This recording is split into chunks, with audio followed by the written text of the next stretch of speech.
شاہد خاقان اور سندھ کے وزیر آمنے سامنے۔ شاہد خاقان نے کہا کہ کراچی کے مسائل حل ہونے تک شہر قائد ترقی نہیں کرے گا۔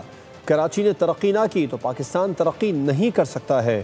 شاہد خاقان عباسی افسوس، ملک کے سب سے بڑے شہر میں تاجروں کو بھتے کی پرچیاں دی جا رہی ہیں۔ ہمارا نظام ناکارہ ہے، اصلاحات نہیں ہو رہی۔ ناصر شاہ کا رد عمل، بولے کراچی کی تمام سڑکیں دوبارہ بنائی جائیں گی، گلیاں بھی شامل ہیں۔ سندھ میں ترقیاتی کام جاری، عوام سہولت کے منصوبے تیز کرنے سے مکمل کر رہے ہیں۔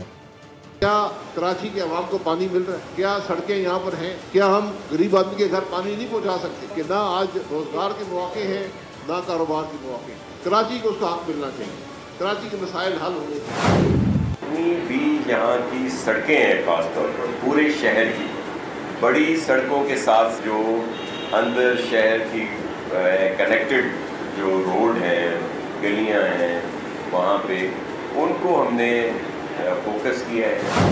حقیقت ہے اگر کراچی ترقی نہیں کرے گا، پاکستان ترقی نہیں کرے گا۔ معمولی بات نہیں ہے کہ ملک کا جو چیمبر آف کامرس ہو کراچی کا، وہ خط لکھے کہ آج ہمارے ممبران کو خط بھی آتے ہیں بھتے کی وصولی کے لیے اور ساتھ گولی بھی آتی ہے۔ پورے صوبے میں ترقیاتی کام جہاں پہ ہو رہے ہیں، سب سے زیادہ اسکیمیں جو ہیں وہ کمپلیٹ کی ہیں پورے صوبے میں۔